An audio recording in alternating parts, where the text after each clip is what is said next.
Hello, welcome to the ATC Double Cut. I'm Micah Woods, and we're going to discuss today one of the topics from the ATC blog. Today, the topic is Zoysia greens. Why would you ever use Zoysia on golf course putting greens? Which is a question I've been asked, and I wrote a blog post to answer that. But it's not just me discussing this today. I have a special guest. Welcome, Chris Chase, the golf course superintendent from Clearwater Bay Golf and Country Club in Hong Kong. Thanks, Micah. It's good to be back on with you. I am so glad to discuss this with you because we've talked about this quite a bit, and you've worked with Zoysia a lot, although not on putting greens, I don't think, but you've traveled around the region and you've seen the weather. And the reason why you would use Zoysia on putting greens is to do with the weather. And I'm so glad that I have a chance to talk about this with you. Yeah, thanks, Mike. Yeah, I've been in Asia 14 years now, so I've seen a lot of different grasses. I'm a huge fan of Zoysia in general. That said, I've never managed Zoysia on a green. I don't know a lot about it. I'd like to learn more about it. I'd like to learn your thoughts on why you'd want to have a Zoysia putting green. I am happy to share my thoughts about why I think you might want to have a Zoysia putting green. For anybody who doesn't already follow Chris on Twitter, his account is at HKChase, and he has a habit of sharing these remarkably beautiful photographs of golf courses, especially of Clearwater Bay. Which hole is it that is like that cape that goes down and out, a bit of a dogleg right? That's hole 3. It's a spectacular hole. It goes up out on a peninsula, we like to say. So it's right out in the ocean. Yeah, just water on all sides. It's just beautiful. Just beautiful. So yeah, you see that. It's just an iconic golf hole. It must be ranked somewhere as one of the top golf holes in the world, and you get a chance to maintain that. And that's all. It's Zoysia tee, Zoysia fairway, Zoysia rough. Yeah. The greens we have TIFF-Eagle greens. We have about a 1.6 meter platinum paspalum collar around the green, and then the rest rough fairways, tees, Zoysia Matrella. Awesome. Okay, well, let's jump right into this blog post about Zoysia greens, and this is one that I wrote originally, I think, in 2014. The title of it is Zoysia on Putting Greens, Why? And I was answering that because I had been posting about Zoysia greens. I'd worked at a golf tournament in Japan that was played on Zoysia greens, and some people were not familiar that they didn't realize that you even could use Zoysia on greens. And I was asked the question, why would you put Zoysia on putting greens? And I thought, well, I can explain that. Let me have a try at explaining it. The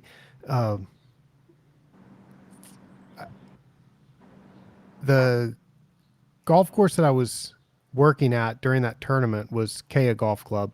They have Zoysia greens. And I start off this post by saying, why would one deliberately use Manila grass, which is Zoysia Matrella or Korai in Japan, on golf course putting greens? If one would grow Bermuda and Korai side by side and give them the same maintenance, the ball will roll better, smoother and farther on the Bermuda than on the Korai. And I noted that one can manage the Zoysia. So I'm going to use the words Korai and Zoysia interchangeably. One can manage Zoysia to get an impressively smooth roll, but overall one will see a smoother roll on Bermuda than on Zoysia. And I'm certain that this is the case, and there's lots of data to support that. I've measured the performance of greens. You saw me bring some of my measuring tools and make some measurements at Hong Kong Golf Club also, where I was measuring firmness, measuring green speed, measuring soil moisture content.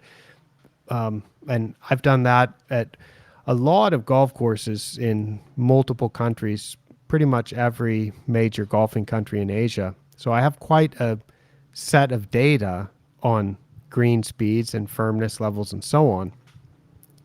if we would do a direct comparison between Bermuda grass and zoysia grass greens, the way that they tend to be presented on average for play to golfers, Bermuda greens will roll on average about a foot faster than zoysia greens. And is that's what I was writing about in this blog post, is that if you would grow Bermuda and zoysia side by side on putting greens, you're just going to get a better roll on Bermuda. And that's something that you've had lots of experience managing Bermuda, and I imagine you've seen balls roll on zoysia fairways, and it rolls pretty good on Bermuda. You can probably imagine what it would roll like on really stiff zoysia leaves. Yeah, that would be a question I would have is, yeah, how do you get a smooth ball roll on Zoysia? I guess, yeah. Do you ever stripe at Hong Kong Golf Club? You have that coarser bladed zoysia that just thrives there, the one that you call japonica, and which it very well may be japonica. Um, and I remember back in 2007, I was there, and the fairways had a cross cut or diamond cut pattern. Have Have you been on Zoysia fairways that have had stripes burned in, and you drive a cart across it and take your hand off the steering wheel and just watch the steering wheel zigzag back or twist back and forth as you hit different stripes with the tires? Oh yeah. I've seen that. And, yeah, the new course and the Eden course in Fanling, they do have that what we call, or I call, the Zoysia Japonica, which, to be honest, does really well. It's kind of, I think if you ask most of the turf managers around Hong Kong now, as far as a fairway grass and a rough grass, that's almost the preferred grass amongst most of the turf guys here now. And it does, yeah. We'd stripe it up, we'd burn lines, a little urea, a little iron sulfate, and you can burn some nice lines in it and stuff. But our grass, to your point, the Zoysia Matrella we have, we will get a little of that too. If you drive down the fairway, you get kind of ground that's grainy or thatchy, and obviously with Zoysia, you do have to thatch control is a big issue. A little verticut 2-3 times a year. You do a lot of top dressing and that type of thing. Try to keep the firmness, control the thatch. Mm-hmm. Yeah, because if it's so well adapted to the climate of East and Southeast Asia that when it gets fertilizer and when it gets water, it grows, and it's growing a lot, not just the above ground leaves, but it produces a lot of rhizomes and a few stolons and a lot of roots that are near the surface. So if you apply enough fertilizer, or I mean to say, if you apply more fertilizer than necessary, it will become quite thatchy, or it has the potential to become quite thatchy. Absolutely, absolutely. And sand is critical. You have to. They call me the Sandman here because I'm constantly top dressing. Light top dressing, frequent top dressings, and just it's in this tropical environment. It's absolutely critical to the health of the grass.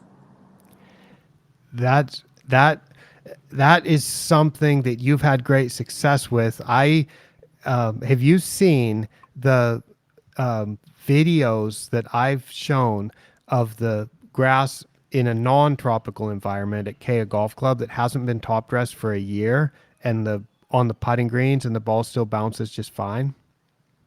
Yeah, I have seen that actually. I'm always impressed by the Kea videos and the low inputs, both with sand and with nutrients and things like that. Right. It, So it is. they're It is doing impressive. they're doing a lot of inputs to get good roll. They're doing a lot of inputs in terms of mowing, in terms of rolling, and plant growth regulator. So the way that they're able to get good roll on that zoysia is with a lot of mowing, a lot of rolling, and really restricting the growth. And have been surprised at how little sand has been required to maintain the firmness. So you say that sand is essential, and I would have said that too 8 years ago. But as the years have gone by, and I've seen that that as they put less and less sand, the conditions are still okay. And I think for me, it's about the regulation. If you're able to limit the growth, then you may not need to put as much sand as we think. So that's an area of That active study. Yeah, no, that makes a lot of sense.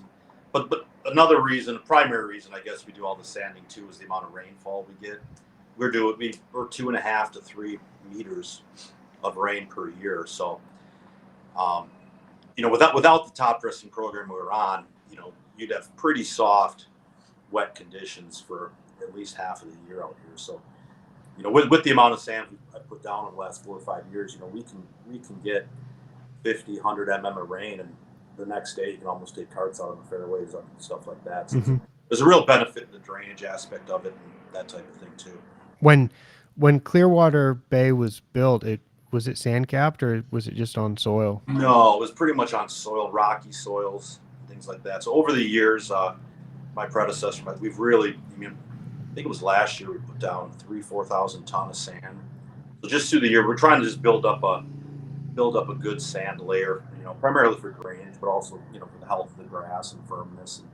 And Hmm. it's been very successful as far as keeping the course kind of dry and firm. Yeah, Kea is kind of built on sand dunes, so um, uh, I'm not so concerned about the water down in the soil. They have quite good natural drainage because it's built on sand dunes. But as far as just keeping the surface firm, because there they do have the drainage that's fine. So I don't think you need routine uh, top dressing at that location at least. So yeah, it's interesting. So anyway, to answer the question that I put in this blog post, why then are there hundreds of golf courses in East and Southeast Asia with Zoysia greens? It has to do with the climate. And I showed a picture of clouds in August at the golf course. This was a photo taken at midday, and it was quite cloudy. And I looked up some data about just how cloudy it is. And I looked up the data for this August of 2014, where you can actually measure the sunshine hours, and those sunshine hours are reported at that weather station near Kea Golf Club. And during August of 2014, there were 75 and a half hours of sunshine during the month of August 2014, and the golf tournament was held at the end of August. Sunshine duration is measured by how bright the sun is. So if the sun is not bright enough at the sensor, it won't be recorded as sunshine. It would be recorded as cloudy conditions. That's an average of 2.4 hours of sunshine per day during that month. And there were 8 days during the month in which there was no sunshine recorded at all. 8 days that were so cloudy that it was no sunshine recorded. That's the type of conditions that you'd have in Hong Kong. I'm sure you sometimes have weeks on end where you don't see the sun. Yeah. I mean, you know, sunlight's definitely a limiting factor, or certainly a big challenge in growing grass here. I tell people just a rough estimate, but March is probably the least amount of sunlight. We get about 100 hours per month. So you're looking at maybe on average, 3 to 4 hours per day. And even our best month, July, we're getting maybe 200 hours in the month on average.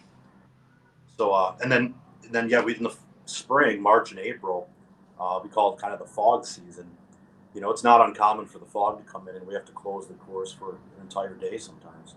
And there's The, actually cases where we've closed the course for 2, 3 days. the Hong So Kong Open is in November. And when was or I mean, usually it was scheduled in November, wasn't it?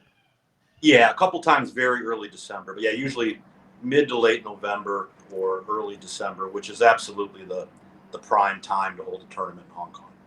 That's the best weather. Because what if you, what if you had to do it Masters Week, the first week of April? Would it? That would be Well, an awful time, it wouldn't it? would be. It would almost be. Well, Clearwater Bay would almost be a no go. We've had talks about things in March and April. Like I said, it's too high a risk of fog coming in. So if you had a tournament, and you had 2 days of fog where you can't. When I say fog, you can't see 100 yards up the fairway. So you have to close the course for safety. And it And sticks around all day. it can. It's hit or miss. I mean, Yeah, we've had to close the course all. Sometimes it'll kind of burn off by the afternoon. Sometimes it won't, but it's a little hit and miss. But there have been times where we've had to close the course, all day. Sometimes even a couple days in a row, and you just couldn't risk that holding a major. It'd be very risky to try to hold a major golf tournament during that time. That's Clearwater Bay. Now Hong Kong Golf Club, which is more inland, they don't deal with the fog at all. Really, they deal with more tree shade and other issues like that. But the fog is in Hong Kong is mainly limited to the coastal regions, which would be us. How do you think the grass would be if you had to prepare a Tiff Eagle green in the first week of April? I'd be a little nervous, that's for sure. It's but to be honest, we still generally provide pretty good condition. The greens are still pretty good. I'd be more concerned about the fog just stopping the play. I mean, overall, we definitely spray more fungicides March and April. Disease pressure is very high, but we still manage to keep the greens in relatively good shape and performing pretty well year round. And but you don't have a lot of trees around the greens, do you? Hardly any. Yeah, very very few tree issues around the greens. Yeah. Hong Kong Golf Club has more tree issues. Yeah, lots more. How Um, would how would they do with the tournament the first week of April in terms of grass preparation? it would be a bit of a struggle for them too. It's March and April is certainly the most challenging time in Hong Kong from a disease standpoint, from a just the general, the temperatures aren't even that high yet for warm season grasses, and that time of year you can still get temperatures down in the teens, and so you don't really start getting into the growing season into Hong Kong until probably late May, June. The temperatures upper 20s and 30s. So it's not just the low light. March and April is lower temperatures, and we also do a lot of rounds that time of year too. Mm-hmm. So when you have this type of low light, it can be challenging to grow Bermuda grass, although it's possible, but you may have to put a lot more fungicide. Definitely, you have to be a lot more careful about the mowing height and the amount and intensity of treatment that you put on the surfaces. And I think just to put this amount of cloud cover into context, this is the amount of sunshine that you would have in a place like London, England in February. So I mentioned that at this location in Japan, it was 75.5 hours of sunshine during the month of August. So this should be a summer month. But this summer month in that part of Japan in 2014 had less sunshine on average than London does in February. And my hometown of Portland, Oregon, in January averages 2.8 hours of sunshine per Wow. day, per day.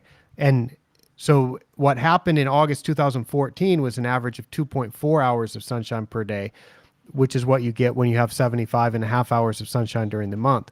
Hong Kong in a cloudy month on average might be around 100, but if it was extra cloudy that month, you'd be well under 100 hours too. So in Hong Kong, you can have temperatures where the warm season grass can grow. And I think it's quite problematic for ultra dwarf Bermuda grass when the temperatures are warm enough for the grass to grow, but the light is not enough for the grass to photosynthesize efficiently. And that's why you get so much disease, and it's just the grass doesn't want to grow normally. It gets the leaves extend and get thin, and if you cut it too short, you lose a lot of density on the putting surfaces. So that can be a problem in East and Southeast Asia. Hong Kong is an excellent example of a place where that can happen. Yeah, Mike, and it's I don't know. I think you probably know this, but when I came to Hong Kong in 2008, um, there's five golf properties in Hong Kong, and all five of them basically had Bermuda on their greens, Tiff Dwarf or Tiff Eagle, and the local Family 27. And now today, three of them have converted over to Pass Palom. largely due to the reasons you're saying, low light, and I believe all three of them are pretty happy with their decision. You know, we're still happy staying with the Alterdorf Bermuda. I think everyone's happy with their choices, but I do think some of the courses did pivot over to Paspalum, largely due to, like you said, it's just the low light conditions in the spring and the winter, and um, the Paspalum seem to do a little better under those conditions. Yeah, the Paspalum definitely does. If we flip the numbers now and start, instead of talking about hours of sunshine, if we talk about daily light integral requirements, which now we're talking about photosynthetic units. Are you familiar with DLI, or daily light integral? Yeah, a little bit. Yeah, So if it's quality of the light too. It's not just, you know, I think that's what you're getting to now, is that it's not just the, you know, sun or not sun. It's the cloudiness and the quality of the light that comes through. That's right. It's not just the duration of light, it's the sum of the light that the plant can use. And if you look at that, which requires a different type of sensor, and if you look at those data, what you would see is that in in the summer, if we're in June or July and we have a clear day with no clouds in the summer, you could expect a DLI of about 60, and the units are 60 moles of photons of photosynthetic light per square meter. That would be 60. That's what you get on a pure Sunday. And so that's with no clouds and no tree shade. And if you have that, any grass is going to thrive, because grasses are photosynthetic machines, so they thrive in that. But what the reality is there is cloud cover and there is tree shade, and those will restrict the amount of light. So realistically, you may be at 48. You may have a DLI of 48, and then you also have seasons. So in the winter, it's less because there's less sunshine, and Day length, yeah. the day lengths are shorter. The sun is farther away, so the light intensity for any second is less intense than it would be in summer. So you've got all of those factors, which is determined by your latitude and longitude, basically by your latitude coordinates, but how far north and south you are of the equator. But also it's based on your site-specific weather conditions. So from that, you can figure out the daily light integral. And we can talk about what the different grass tolerances are. I think that for Ultradwarf Bermuda grass, we can say 40. And there's been research in the United States that's these really short studies where they do the study from like May until September, and they measure what light restriction does. And when they do those kind of studies, they turn up a value of 31. So they say that there's been a couple of studies that turn up a similar number, where that says Ultradwarf Bermuda grass needs about a DLI of 31 to provide acceptable conditions. But I think you need about 40. And the reason why I think that 40 is a better number to look at is maybe because I have high standards in how good the putting greens should be, but also I think the grass grows for 12 months out of the year, and then it grows the next year, and then it grows the next year, and then it grows the next year. So grass doesn't grow in the only the 4 months of the experiment. I think if you continue restricting the light at a level of 31, at a DLI of 31, if you restrict the light at that level for month after month after month, not just when you stop the experiment in September, but grow it for another year, what you'll find is the grass that was at acceptable quality won't be at acceptable quality anymore. So for me, what I call a no problem DLI for Ultradorf Bermuda grass would be 40. And then to rank the different grasses, I think for Seashore Paspalum, you can drop that to 30. And for Zoysia matrella, for Cori, you can drop that down to 20. So I think you can have about half as much photosynthetic light, and that's a no problem. I mean, you could have half as much light as Bermuda needs and to be no problem, and I think that's your no problem level for Zoysia. And it's not based on With those, short field plot research. It's just based on observing how grasses perform around the world, and then check cross-referencing that against what the DLI has been. With those numbers you just gave out, with that would vary based on your height of cut, correct? It would, yeah, good point. So I mean that for putting green turf. So like a 3.1 mm or something. Yeah. So Yeah, obviously, if you raise the height of cut, you could probably get by with less. absolutely. You could probably have a no problem Bermuda grass at 25 if it's fairway. Um, it's not going to be thriving at 25 because that's like, remember, a full sun day is going to be 60. So you can start thinking that 40 would be like a 2/3 sun day, and a DLI of 30 is like 50% shade, and a DLI of 20 is like 66% shade in the summer. And Bermuda grass fairways, I think you can do okay at about 50% shade, but I don't want to manage Bermuda grass greens that are in shade until noon and only get afternoon sun. And that's why I think you can say that a DLI of 31 is what the experiment shows, but if you only do the experiment for 4 months and then you repeat it the next year and it's only for 4 months, I don't think that's realistic about how Bermuda grass is actually managed on greens. Right. So anyway, what one sees in Asia is some conditions where, and I didn't look this up, but I've got lots of blog posts about this, and it reminds me that this would be another interesting one to talk about how shaded places are. Places like Hong Kong in March probably have an average DLI of something in the I don't I'm just going to guess that it's like 20, and that's quite shaded.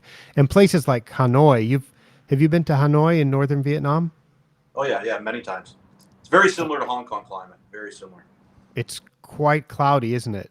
It is. Yeah, they have a lot of the same challenges we do. Yep. And so that's a place where I know there's been a lot of Zoysia used recently, and from what I understand, it's doing quite well. And that is no surprise because in that type of climate where there is such low light conditions, the Bermuda grass, it's possible to grow it, but you just have to manage it quite well. And not everybody is managing grass as well. And in that case, the zoysia becomes a grass that doesn't die, where you can definitely kill Bermuda grass if you don't manage it well during low light conditions. Yeah, I would agree with that. Yep. And so that's how I closed my blog post. I said, the reason for choosing Kori, zoysia, instead of Bermuda in East and Southeast Asia is that Kori doesn't die.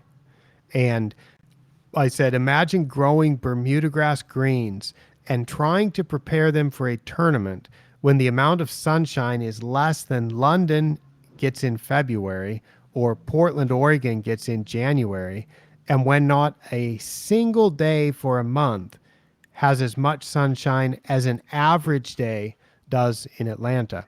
So that's something that I tried to explain why you would use zoysia on putting greens, and the reason why you would use zoysia on putting greens is because it doesn't die when you have cloudy weather. Yeah, that makes a lot of sense. I think if you're at a site, and specifically at a site that's struggling with Bermuda grass, why not try something different? Mm-hmm. And especially when you've got the cloud cover that already restricts the light that much, if you then start throwing tree shade into it, you can have corners of the greens or a third of the green that and you've probably seen this where Tiff Eagle on some courses you'll go see where under the tree shade there's bare ground or more algae, and then the other side of the green that's in full sun is normal fine quality grass. Yeah, sure, absolutely. Yeah, get thinned out areas and algae and And if golf courses don't want to take that tree out, they can solve that problem by changing to zoysia. But the problem is when you get zoysia greens, you've got a very stiff leaf blade, so it's got quite a bit of grain. There's marketing talk that zoysia doesn't have grain, which I have a giggle at every time I see it, because you mentioned how grainy the fairways are, and you've seen that with zoysia, if you drive a golf cart across it, it will twist the tires much more than Bermuda grass or seashore paspalum will. The grass itself has stiffer leaf blades that will, if they grab a golf cart tire, they'll definitely grab a golf ball and cause that to deviate offline. So you get some notorious grain on zoysia. I think it's funny that people sell it and say it doesn't have grain, but the it definitely stays alive, and that's why you use it on greens. And then here's what I think about zoysia, and I've played on a lot of zoysia greens. If you can keep the growth rate slow enough, you can cut it really short. If you have a fine bladed zoysia, it absolutely is oblivious to the cloud cover and shade within reason. So generally, in the types of climate that we'd have in Southeast Asia and the types of climate that you'd have almost anywhere in the world that it's warm enough to grow zoysia, it can tolerate tree shade and that kind of weather. So you can cut it really short. And then the leaf blades get even stiffer the shorter you cut it, because you're getting right down to the base of the plant, and that tends to be a really stiff part of the leaf blade. But That then similar to paspalum, right? I know guys mowing paspalum greens at 2 mm, and yeah, it's almost like you're not going to have grain when you mow that lower, you know. So, and they can tolerate that low height of cut because they don't need the sunlight as much. they can tolerate that low height of cut, but you have to manage the zoysia pretty intensely in order to get the green speed, because the leaf blades are so stiff that the ball doesn't roll across it so smoothly like it does Bermuda grass, which is why when you go measure this, when you put the grasses side by side, Bermuda and zoysia, and give them the same maintenance, the Bermuda will be considerably faster. And that's why I'm quite curious about, I mean, it's the reason why everybody in the region, and I think we talked about this in a previous discussion that we had, was how there's been a history of using Bermuda grass and then seashore paspalum and now using more zoysia in Southeast Asia.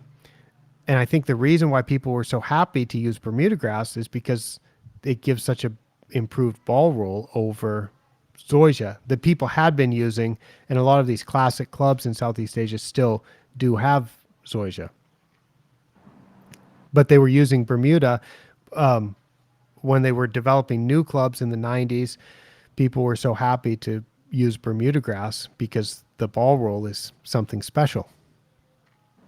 Yeah, I mean that's still kind of what I always go back to, Mike, is that it's hard to beat a good Alterdorf Bermuda, I think, when managed well, and the firmness you can get, the smoothness, the green speeds, and but like you said, if you're struggling, if you're struggling to grow the Alterdorf in a certain area, you have to try something else, right? And in my time, the pivot's usually been towards paspalum, just in my area of Vietnam and China and Hong Kong. But maybe you're right. Like I said, I'm not that experienced with Zoysia green, so Yeah, I think it would be interesting to see. I know like you said, I know more of it's coming into Vietnam now. There's 5 courses that have it. And yeah, I'm definitely curious to follow how that goes and how Zoysia greens work. yeah, we're all following it quite closely. Um, I've seen some new courses. I mean, some courses in Thailand are using some of the new zoysias also. And I mentioned when you were on the show previously about a course in Bangkok, Tana City, that sodded their greens with M85 zoysia, which is one of the new varieties from the United States. And that one, they had an on-site nursery, and they cut it as big roll sod and sodded it, and did like one green overnight and then open the next day for play. Because you'd ask me how long it takes for zoysia greens to grow in, and I think one of the reasons that many of the new courses haven't used zoysia over the past 20 years is nobody wanted to deal with the growing time. because it takes a long time to establish zoysia from sprigs, and it's That's quite. and even renovations. No owner wants to hear that the course is going to be shut down for 6 months or whatever it might be. So, yeah, that's been in my experience working in Vietnam. That was one of the limiting factors. And from what I understand, though, some of that growing time is maybe exaggerated a little bit. I don't. Maybe guys can grow it in a little quicker. Sodding, I've never really explored that option, but generally speaking, yeah, an owner or a facility doesn't really want to shut down for 6 months, or even a new facility doesn't want to. It's always they want to I open know as fast it's as they can. it's always rush, and um, The business. my yeah, my opinion about that is always the golf course is going to be a entity presumably for many years, and I think that it should be done right. So I'm not like, I want to make sure it has a good irrigation system. I want to make sure the cart paths are constructed well. I want to make sure that the landscape plants have been uh, well designed and well selected, and that that they're going to actually grow in the soil and the irrigation water that you have and stuff. And you often see these rush projects, and then like all of a sudden it's like, oops, we've got salty water and none of our landscape plants grow. They don't, so all your trees die. And so then it never really seems to finish because you have to redo so many things. So I'm like, what is an extra 2 or 3 months? Like, I'll ask you to grow into a Tiffigo green from sprigs. Uh, what are you comfortable with to open? Like from planting day to open? Well, I mean, I've done it, you know, 4 to 6 weeks. Um, I don't like to, I like to conservatively, I'd say 2 months you can do it, but and paspalum's the same way. You can grow in a paspalum green in 4 to 6 weeks. I've seen it done. Is it going to roll perfect at that point? Probably not. But I mean, you could get golfers out on there in 6 weeks. I would think during ideal growing conditions, of course. And when is it going to be good? Well, once that's yeah, now you're talking maybe 2 to 3 months in that area. Yeah. So that's the kind of the number that, yeah, I want to do like 60 days. Like, I want at least, of course you can have full coverage and you can have people out there. You could have it open, to have it like be sort of good, maybe 60 days, and to have something that you're like sure that it could be quite good, maybe 3 months. And so for Zoysia, I think we're just adding a couple months to that. You're gonna have full coverage after 4 months, and it could be pretty good after six from Yeah, sprigs. So I look at the entire project and I say, what isn't, if you're gonna have a golf entity, if you're gonna have a golf operation that is going to be there for many years, hopefully more than a decade, what is an extra 2 months, 2 or 3 months at the time of growing? I've never quite understood the rush to say, let's choose a grass that's less well adapted to the climate, a grass that may have a higher maintenance cost, a grass that's going to require more pesticides, a grass that's going to require a more put more stress on the superintendent, who needs to be highly skilled in order to manage Ultradorf Bermuda grass well. well, So that's my. you're 100% right. I mean, as a superintendent, choosing the right grass is maybe the most important decision a golf property can make. It's something you're going to live with for many years, you know. So, Mhm. and as you said, it'll affect the inputs, it'll affect playability, all sorts of factors. So, I Mhm. Yeah, 100% agree. it's interesting, and it's odd to me how in South China, in northern Vietnam, for a long time, in Hong Kong, the choice has always been paspalum. When there's these issues with low light and poor performance of Ultradorf Bermuda grass under the really extreme weather conditions and extra shade and so on, and people were feeling that they need to use a different grass, they did choose seashore paspalum and planted seashore paspalum, which is a good choice in comparison to Ultradorf Bermuda grass, or in comparison to tiff dwarf or any kind of Bermuda grass. But I Yeah. feel there's another answer that's right under everybody's feet, which you're using on tees, fairways, all over the place, is the zoysia on lawns and traffic circles and roadsides. And that grass is just right there. It's been surprising to me that more clubs haven't explored using that, because if you just go out a little bit, go to Okinawa, go to Kyushu in southern Japan, go to the Philippines, which is hour and 45-minute plane ride from Hong Kong, something like that. Go to Bangkok, which is 2 hours and 15-minute plane ride. And all of a sudden you could see, wow, there's zoysia greens everywhere and they're just thriving. And and I feel that this is a lot of the paspalum choice has been commercial, because it was always like marketed as this is the premium grass. But And yeah, well, I think there's two things there with the paspalum kind of wave that came in, and I speak for Vietnam and China and things like that. But I think first off, it was always marketed as if you have bad water quality, paspalum's your grass. And we both know there's a lot of bad water quality in throughout Asia. I think the truth is, I think these zoysias and even Bermudas are more tolerant to some of these salts and stuff than we maybe previously thought. But the go-to was always test your, you have any bit of bad water, well, you got to have paspalum. And I don't know if that's entirely true or entirely necessary in all the cases. But then the second factor was the wow factor of the paspalum. It came in, it's striped up. It stripes up about as great as any grass you can see. Owners see that, and that's the grass I want. I want that stripes.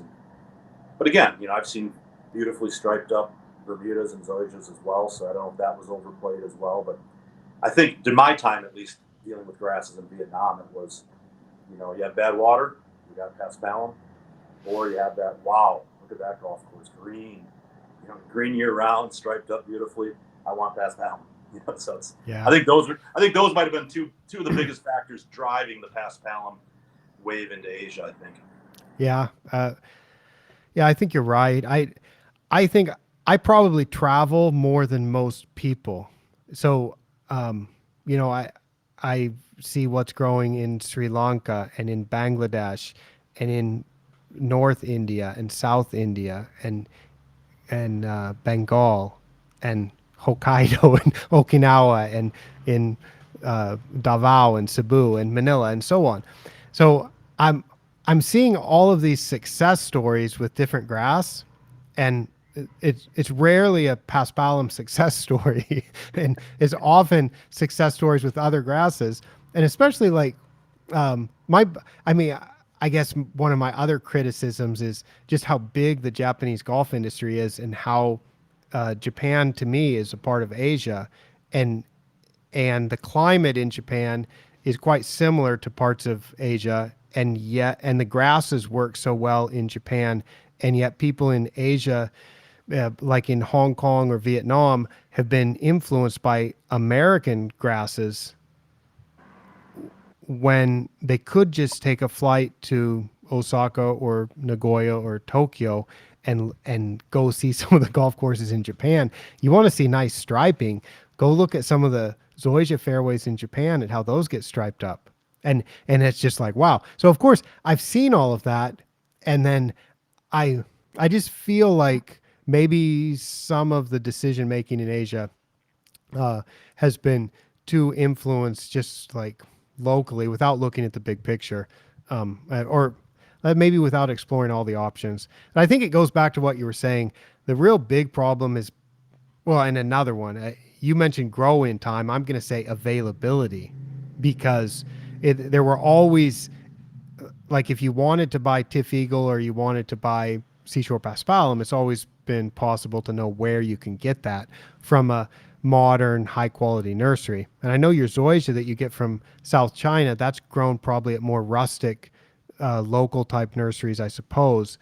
There's a difference in level between what the perception is of the quality of grass that you're getting from a more modern nursery growing paspalum versus a nursery that would be growing some of the local zoysias. Yeah, that's right.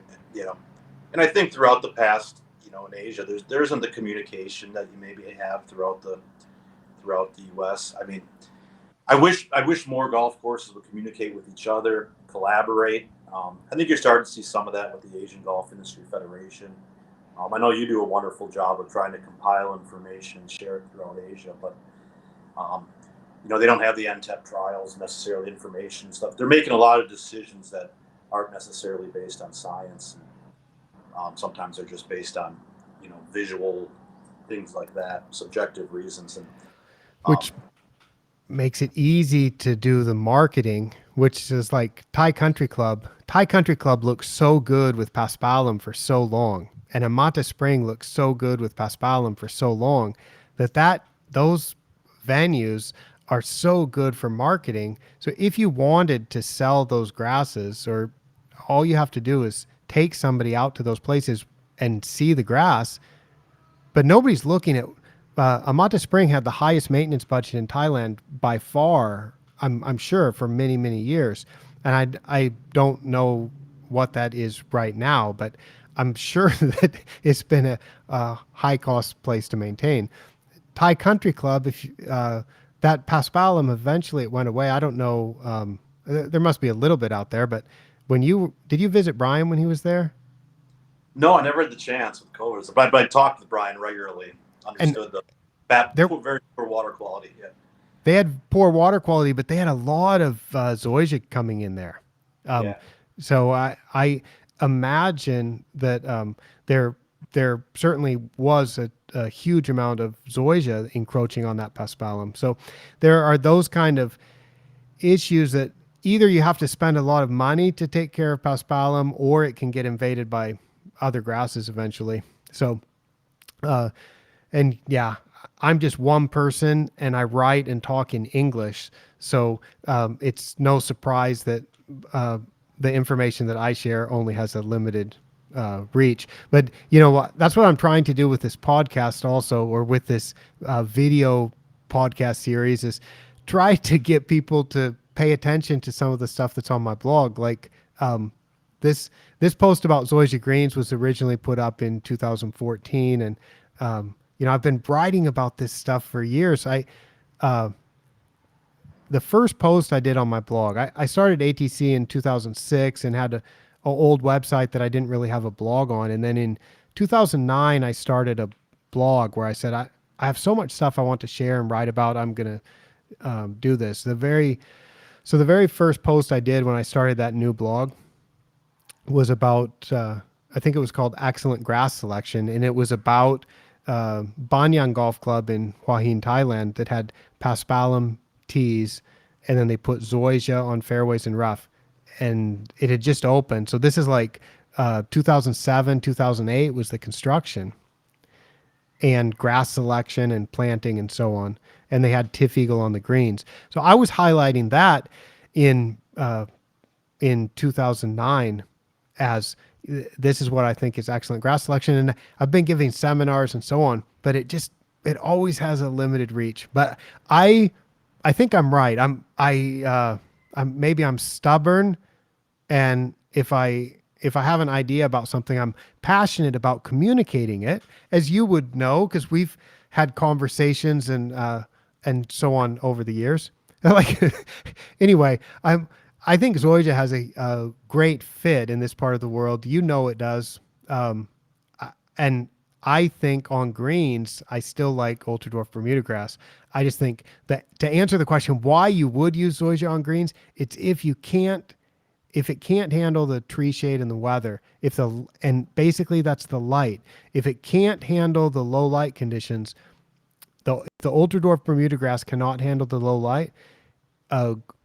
A great choice. You bring up Paspalum. I think you also can go to zoysia, which is going to be even more shade tolerant. But just recognize that the ball roll is not going to be as good as it would be on Bermuda unless you do a lot of extra work.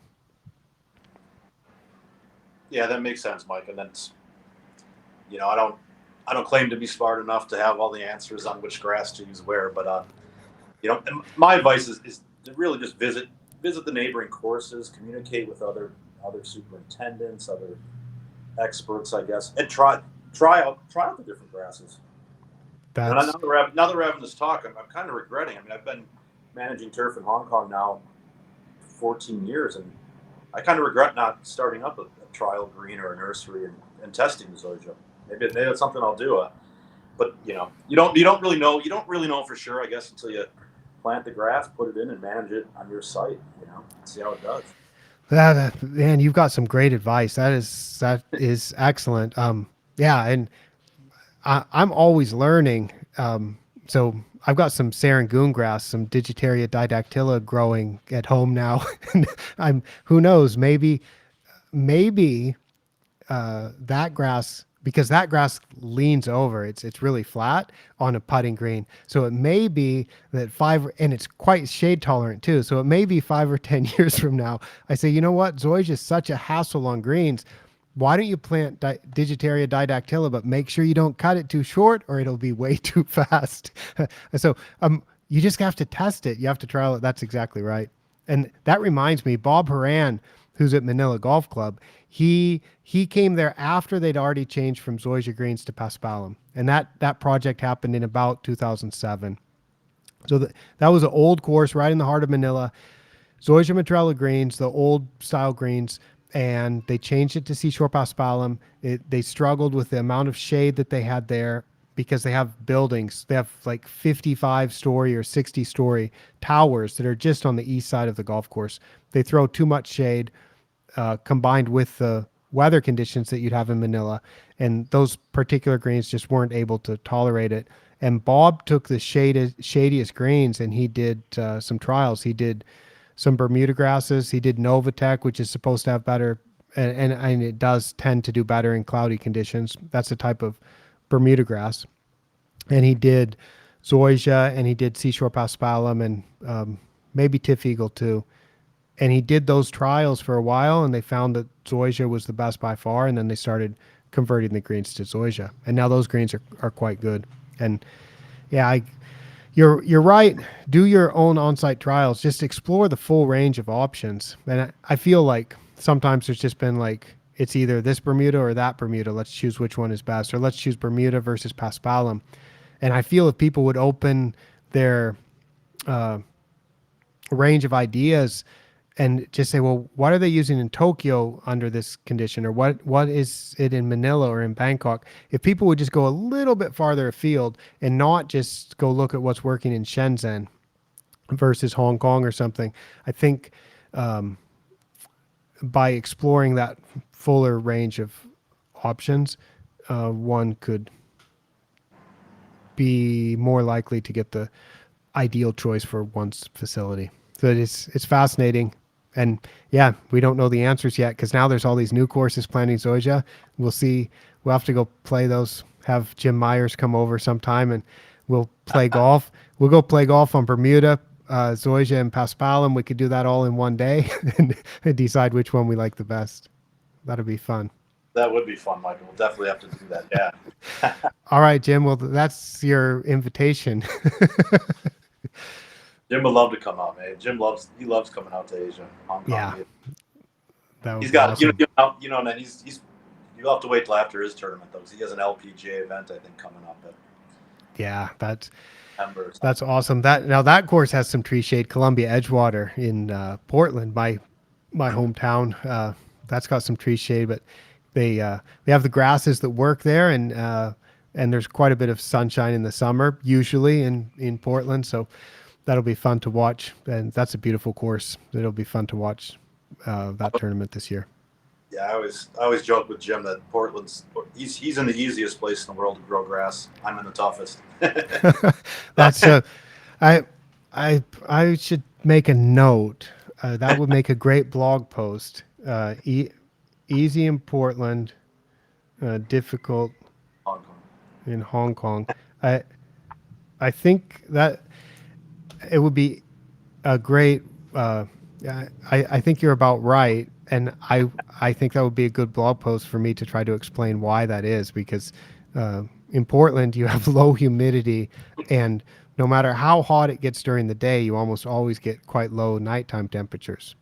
And so if you're growing cool season grass and it's 15 degrees Celsius at night or 12 degrees Celsius at night, that is just wonderful conditions. And then it doesn't rain so much. So if you have a good irrigation system, you're able to control the water. And yeah, the grass just grows really well in that part of Oregon. And then Hong Kong, we've talked to death all of the troublesome light conditions and sometimes the poor water quality and so on. So it's been great having you on the show, Chris. Thank you so much for joining me to really just talk about something that I'm very interested in. I don't know how many other people around the world are interested in this, maybe a niche topic of which grasses work best in these type of tropical areas. No, it's really enjoyed it, Mike. Like I said, I love talking about grass, love talking about turf. Um, Anytime you wanted me back on, I'd be more than happy to do it. Awesome. Well, with your, we're in similar time zones at the moment. So when we're in similar time zones, I think it's good when I happen to be at home as I am today, and I say maybe I could record a show. It would be kind of cool to contact you and see if you have some time. But you've been busy. You've been doing that bunker, redoing all the bunkers out there. So I imagine that is keeping you busy. And maybe I can't just call you on short notice and say let's record a show in 15 Yeah, no, minutes. yeah, it's very busy. Our architect Harley Cruz, he's on site tomorrow too, which will be nice. So, yeah, we're moving along with the bunker project pretty well. We're about 2/3 of the way done, and it's been very successful. It's amazing. That'd be maybe a topic for another day, but I'd love to talk bunker maintenance, and how to reduce labor cost through certain bunker construction methods, because it really is a game changer in this high rainfall environment. If you can get some of these new technology, I guess, into the bunkers, it's, the washouts, contamination, like that. But maybe a topic for another day, Mike. Yeah, let's talk about that. I'm reminded of going to Foshan Golf Club in Guangzhou, and I visited there one time after a heavy rain. It was shocking how destroyed those bunkers were, and and if you start thinking about the frequency of high intensity rainfall events and how much work gets done to put the bunkers back into a playable condition, you probably have some nightmare stories about that and then some success stories about that. So that would be a fascinating topic. I'll make a note of that also.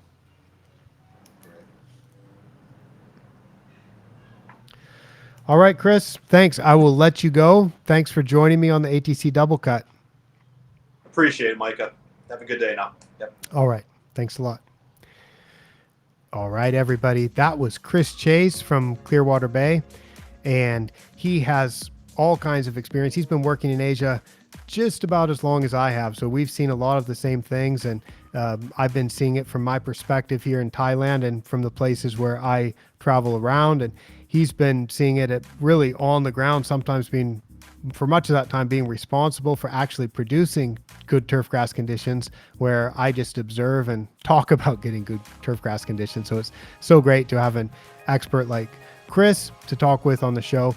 Thank you so much for joining me, and I'll be back again soon with another of the many varied topics that I've written about on the blog, giving it the double cut treatment to talk about it, explain why I thought it was worth writing about, why I think you might like to read about it. You can find all kinds of information about that on my website at www.asianturfgrass.com. If you haven't been to that website, please check it out, and I'll put a link to that and to this post that we talked about in the description of this show. All right. Thanks, everybody. From Yantakao, Thailand, for ATC, I'm Micah Woods.